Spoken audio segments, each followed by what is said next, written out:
Everyone, this is Pastor Britt Strawhecker at New Beginnings Church in Middletown, Pennsylvania.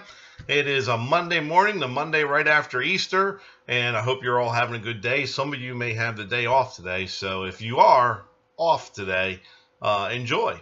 Today we're going to continue our study Closer to God, and my voice might be a little weird because once again I picked up a cold somewhere along the way, and trying to beat this cold out. Seems like this year has been the year of sickness for me, so just need to get well.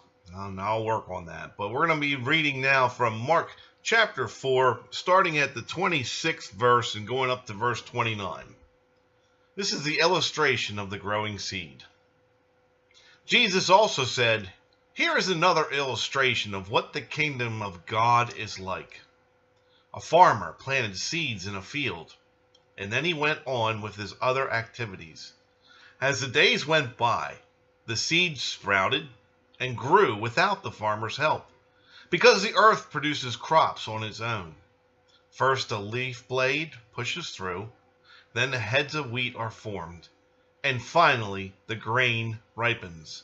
And as soon as the grain is ready, the farmer comes and harvests it with a sickle." All right, so what is Jesus talking about here? This is an illustration showing us, the followers of Christ, that we're a work in progress. Every day we get up and we have breath and a heartbeat, there's a purpose for that day, and we have maturing to do each day. We should be walking with the Lord each day because He sees us as this work in progress. So He plants the seed, and then we're born, and then we get into the world, and we're on our own to seek out and grow as our choices lead us. And God is just hoping that our choices will always put Him first and foremost in our life. Because when the harvest time comes, then the farmer's going to come around with the sickle and harvest the grain. And he's going to look at to see who produced good fruit, and he's going to keep those plants, and the chaff and all the things that didn't produce, he's just going to throw away and burn up. And this is kind of an illustration of what it's going to be like on judgment. God's going to take a look at everybody's lives, and He's going to look to see what kind of fruit did we produce in our life. Did we produce good fruit, or didn't we produce anything? The ones that produce good fruit will be rewarded for their efforts, while on the other hand, the ones that didn't are going to be the ones that are cast aside or thrown out or thrown into the fire.